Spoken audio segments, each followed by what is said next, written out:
ನಮಸ್ಕಾರ. ಸದಾನ್ ಬಾಮ್ನಿ ಯೂಟ್ಯೂಬ್ ವಾಹಿನಿಗೆ ಸ್ವಾಗತ.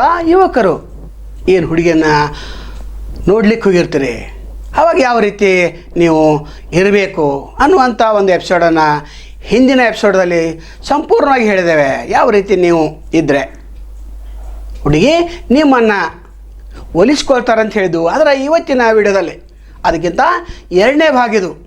ಹಿಂದಿನ ಹಿರಿಯರು ಹೇಳ್ತಿದ್ರು 1,000 ಸುಳ್ಳು ಹೇಳಿ ಒಂದು ಮದುವೆ ಮಾಡು ಅಂತ ಹೇಳಿದ್ರು.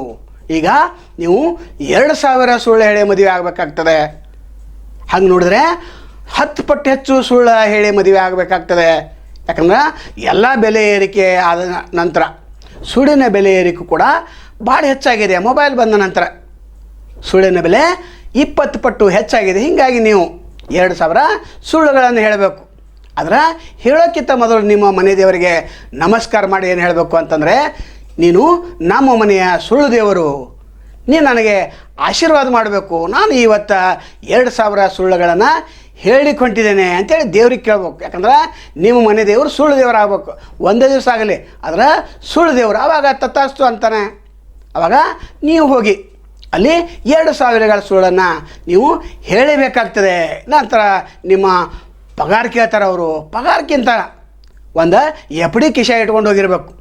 1 ಕೋಟಿದ್ದು 50 ಲಕ್ಷದ 50 ಲಕ್ಷದ 2 ಅವ್ರು ಕೇಳೋಕ್ಕಿಂತ ಮೊದಲು ನೀವು ಎಫ್ ಡಿನ ತೋರಿಸಿಬಿಟ್ರೆ ಅವರು ನಿಮ್ಮ ಪಗಾರನ್ನು ಕೇಳೋದಿಲ್ಲ.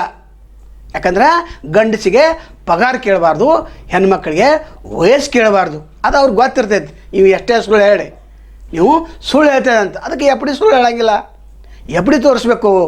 ನಂತರ ಮುಂದೆ ಕೂತವರು ಯಾವಾಗಲೂ ಸುಳ್ಳಿನ ಜಗತ್ತಿನಲ್ಲಿ ಬದುಕ್ತಾ ಇದ್ದಾರೆ. ನೀವು ಸುಳ್ಳ, ಅವರು ಸುಳ್ಳ, ಅವರು ಒಂದು ಸುಳ್ಳ, ನೀವು ಡಬಲ್ ಸುಳ್ಳ. ಹೀಗಾದ್ರೆ ಮಾತ್ರ ಮದುವೆ ಆಗಲಿಕ್ಕೆ ಸಾಧ್ಯ ಇದೆ. ಯಾಕಂದ್ರೆ ಜಗತ್ತು ನಿಂತಿದೆ ಸುಳ್ಳಿನ ಮೇಲೆ. ಯಾಕಂದ್ರೆ ಮೊಬೈಲ್ ಬಂದ ನಂತರ ಸುಳ್ಳಿನ ಸಂಖ್ಯೆ ದೊಡ್ಡ ಪ್ರಮಾಣದಲ್ಲಿ ಬೆಳೆದು ನಿಂತಿದೆ. ನಂತರ ಅವರು ಮುಂದೆ ಏನು ಕೂತಿರ್ತಾರೆ, ಅವರು ಎಲ್ಲ 100% ಸುಳ್ಳಿರ್ತಾರೆ. ನೀವು 200% ಸುಳ್ಳಿರಬೇಕು. ಒಂದು ಕಥೆಯನ್ನು ನೋಡೋಣ. ಒಮ್ಮೆ ಒಬ್ಬ ಹಿರಿಯ ಒಂದು ಆಡನ್ನು ತೆಗೆದುಕೊಂಡು ಪೇಟೆಯಿಂದ ಬರ್ತಿರ್ತಾನೆ. ಆವಾಗ 4 ಜನ ಟಕ್ಕರು ರಸ್ತೆ ಮೇಲೆ ಕೂತಿರ್ತಾರೆ. ಅವರು ಯಾವಾಗಾದರೂ ಮಾಡಿ ಆಡನ್ನು ಹೊಡಿಬೇಕಲ್ಲ ಅಂತೇಳಿ ಪ್ಲ್ಯಾನ್ ಹಾಕ್ತಾರೆ.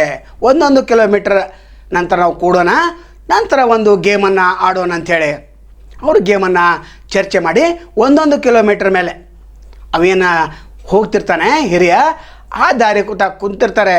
ನಂತರ ಆ ಹಿರಿಯ ದಾಟ್ತಿರ್ತಾನೆ. ಆವಾಗ ಏನಪ್ಪ ಹಿರಿಯ, ನೀನು ನಾಯಿ ಮರಿ ಯಾಕೆ ಹೊತ್ಕೊಂಡು ಹೊಂಟಿದೆ? ಆವಾಗ ಹೇಳ್ತಾನೆ, ಎಂಥ ಮೂರ್ಖಿದನು, ಇಂದಿನೀಗ ಸಂತೆಯಲ್ಲಿ ನಾನು ಆಡುಮರಿಯನ್ನು ನಾನು ತೆಗೆದುಕೊಂಡು ಬಂದಿದ್ದೇನೆ ಅಂತ ಹೇಳ್ತಾನೆ. ಆವಾಗ ಈತ ಸುಮ್ಮನೆ ಆ ಹಿರಿಯ ಮುಂದೆ ಹೋಗ್ತಾನೆ. ಅದರ 2ನೇ ಟಕ್ಕ ಕೂತಿರ್ತಾನೆ. ಏನು ಹಿರಿಯ, ನಿನಗೆ ಬುದ್ಧಿ ಗಿದ್ದೈತಿಲ್ಲೋ? ನಾಯಿ ಮರಿಯನ್ನು ಯಾಕೆ ನೀ ಹೆಗಲ ಮೇಲೆ ಹೊತ್ಕೊಂಡು ಹೋಗುತ್ತೆ? ಅಲ್ಲೋ, ನಾನು ಆಡನ್ನು ತೆಗೆದುಕೊಂಡು ಬಂದೇನೆ ಸಂತೆಯಿಂದ, ನೀನು ನಾಯಿ ಮರಿ ಹೇಳ್ತಾರೆ, ಎಷ್ಟು ಹುಚ್ಚು ಅಂತ, ನೀನು ಡಬಲ್ ಹುಚ್ಚಿದೆ, ಹೋಗೋ ಅಂತೇಳಿ ಕಳಿಸ್ಬೇಕು. ಆವಾಗ ಮುಂದೆ ಹೋಗ್ತಾನೆ. ಮುಂದಿನ ಸುಯ್ತ, ಏನೋ ಮುದುಕ, ನಿನಗೆ ಬುದ್ಧಿ ಗಿದ್ದೈತಿಲ್ಲೋ? ನಾಯಿ ಮರಿ ಯಾರೇ ಹೆಗಲ ಮೇಲೆ ಹೊತ್ಕೊಂಡು ಹೋಗ್ತಾರೆ ಅಂತೇಳಿ.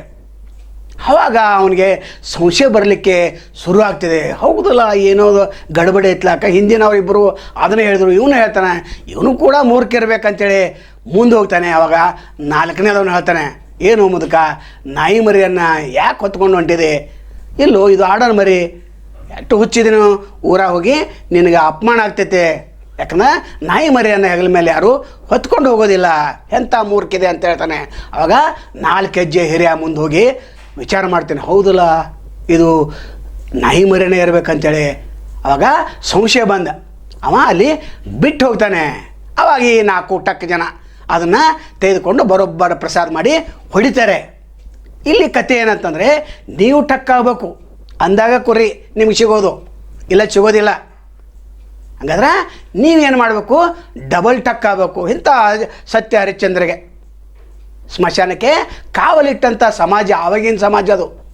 ಈಗ ನೀವು ಹನುಮಂತನ ಭಕ್ತರಾಗ್ತಿರೋ ಅಥವಾ ಹನುಮಂತನ ಪೂಜಾರಿ ಆಗ್ತಿರೋ, ನೀವು ನಿರ್ಧಾರ ಮಾಡಬೇಕು.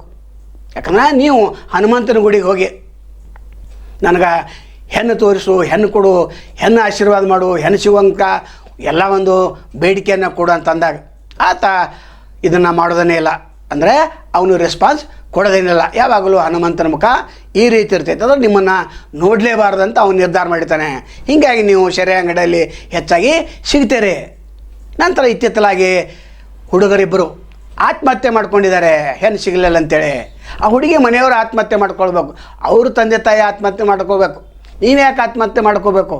ಸಾಧ್ಯನೇ ಇಲ್ಲ. ಹೀಗಾಗಿ ನೀವು ಹೆಚ್ಚಾಗಿ ಶೆರೆ ಅಂಗಡಿಯಲ್ಲಿ ಯಾಕೆ ಸಿಗ್ತಾರೆ ಅಂತಂದರೆ ಹೆಣ್ಣು ಸಿಗ್ತಾ ಇಲ್ಲ, ಅದಕ್ಕೆ ನೀವು ಶೆರೆ ಅಂಗಡಿ ಹೋಗಬಾರ್ದು. ನಿಮ್ಮ ನಷ್ಟನ್ನು ನೀವೇ ತೋಡ್ಕೊಳ್ಬಾರ್ದು. ನಂತರ ಬ್ಯೂಟಿ ಪಾರ್ಲರ್ಗೆ ಹೋಗ್ಬೇಕು. 5,000 ಹೋದ್ರೆ ಹೋಗಲಿ ಅದು, ಯಾಕಂದ್ರೆ ನಿಮ್ಮ ಅಂದ ಚಂದ ಆಕೆ ಕೂಡ ಬ್ಯೂಟಿ ಪಾರ್ಲರ್ಗೆ ಹೋಗಿ ಬಂದಿರ್ತಾಳೆ. ನಿಮ್ಮದೇನು ಮ್ಯಾನ್ಸ್ ಪಾರ್ಲರ್ ಇದಾರೆ, ಅಲ್ಲಿ ಹೋಗ್ಬೇಕು. 5,000 ರೂಪಾಯಿ ಡಮಾರ ಅನ್ಸ್ರಿ, ನಿಮಗೆ ಲಾಭನೇ ಹೆಚ್ಚಿದೆ.